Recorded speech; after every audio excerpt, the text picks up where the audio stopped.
சமூக நீதி காவலர் மருத்துவர் ஐயா அவர்கள்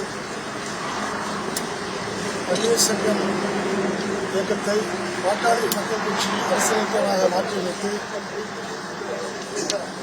ஜனநாயகம், சமத்துவம், சகோதரத்துவ கொள்கையை பிரகடனப்படுத்தி ஆட்சிப்படுத்தி என் போன்ற இளைஞர்களெல்லாம் சமகாலங்களில் ஒரு பக்குவப்பட்ட லீடர்ஷிப் பிஹேவியர், தலைமை பண்புள்ள ஒரு தலைவராக உருவாக்குவதிலே தன்னை ஏணியாக அர்ப்பணித்துக் கொண்டவர். குறிப்பாக வன்னிய மக்கள் கல்வி, பொருளாதாரம், வேலைவாய்ப்பில் பின்தங்கியிருக்கிறார்கள். அது மாதிரி இதர பிற்படுத்தப்பட்ட சமூக மக்களுக்கும் தன்னை ஒரு பிரச்சார பீரங்கியாக அறிவித்துக் கொண்டு தமிழகத்தினுடைய மூலை முடுக்குகளில் எல்லாம் சமூக நீதி குறித்து ஒரு மிகப்பெரிய விழிப்புணர்வை ஏற்படுத்தி அனைத்து மக்களுக்குமான வகுப்புவாத விகிதாச்சார அடிப்படையிலே இந்த இயக்கத்தை எழுதி கொண்டிருக்கிறார். அவருடைய இலக்கு சமூக நீதி.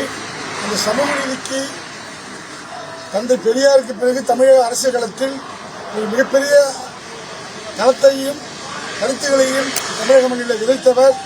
அவருடைய வழிகாட்டுதலோடு பாட்டாளி மக்கள் கட்சியினுடைய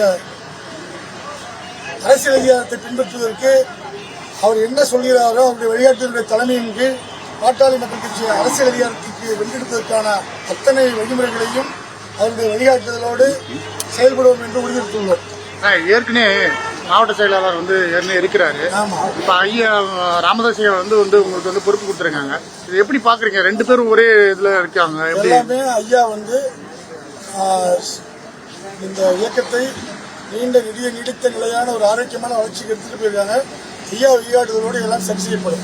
இது தொண்டர்களிடையே மோதல் போக்கு உருவாகும். இரண்டு தலைமை ஒரே இடத்துல ஒரே மாவட்ட செயலாளர் தலைமையும் ஐயா அவர்கள் பார்த்துக் கொள்வார்.